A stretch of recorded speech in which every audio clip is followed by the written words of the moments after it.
Arizona's family is investigating a convicted felon now running a dental lab, and he's not hiding his work. He has billboards all over town. Turns out it's been going on for years. In fact, he is operating out of the same storefront he used to use to sell drugs. Investigator Amy Cutler is here in the studio tonight. All this is legal, but people are wondering how, and they also have a number of safety concerns as well. Yeah, of course, and that's why we wanted to take a closer look at this. The State Dental Board, police, and the State Attorney General's office all investigated this business and its owner, who took a plea deal on the drug charges.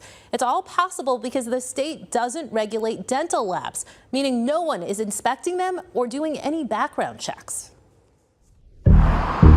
St. John's is a small town about 4 hours northeast of the valley. As you drive in, the only billboard advertises for Denture Adventure on one side and the 7th Street Laundry and Showers on the other.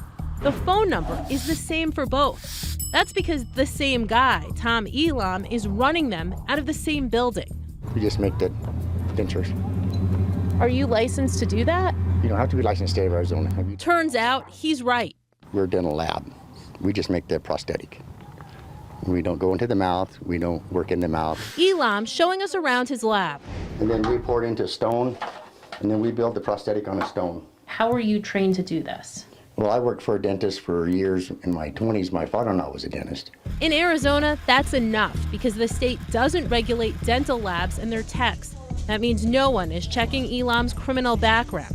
Arizona's family investigates, finding police arrested him for selling meth out of a laundromat in 2014. Elam also charged with trafficking in stolen property and possession of drug paraphernalia. Court records reveal as part of a plea deal, Elam pleaded guilty to all 3 charges and got 7 years probation. Some might find that kind of strange, to run the lab out of here. How do you mean by strange? Well, it's the call it a same lab. Well, that was all false imprisonment anyways. It was actually for some solar panels. We're dealing with healthcare and dirty laundry in the same building. All of this is why Dr. Brennan Hancock, a dentist in St. John, says he reached out to the State Board of Dental Examiners.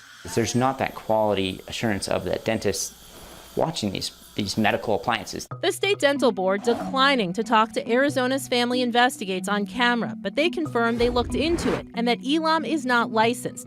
The board says, quote, "We have no jurisdiction over dental labs. Unfortunately, the information we were provided did not indicate the lab technician was doing dentistry." Hancock also going to police.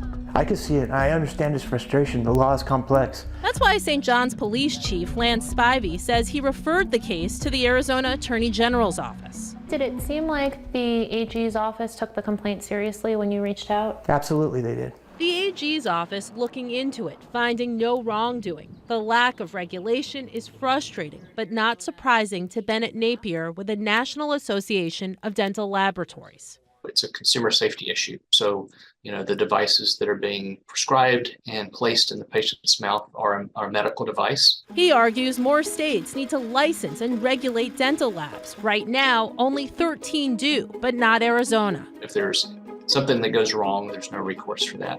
Tell me why you do this.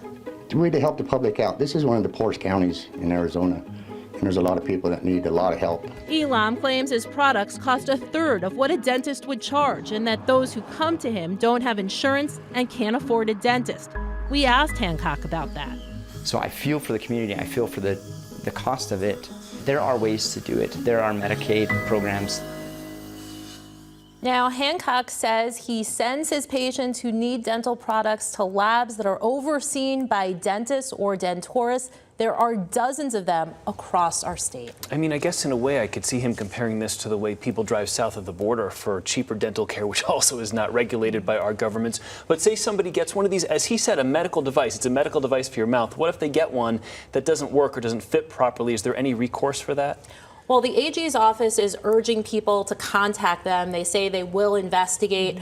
But that's the problem with this lack of regulations. There's really not oversight or accountability for people who have problems when they spend, thousands of dollars on one of these, dental products. Gosh, Very it's a long way and a very interesting story. Amy, thank you. Thanks.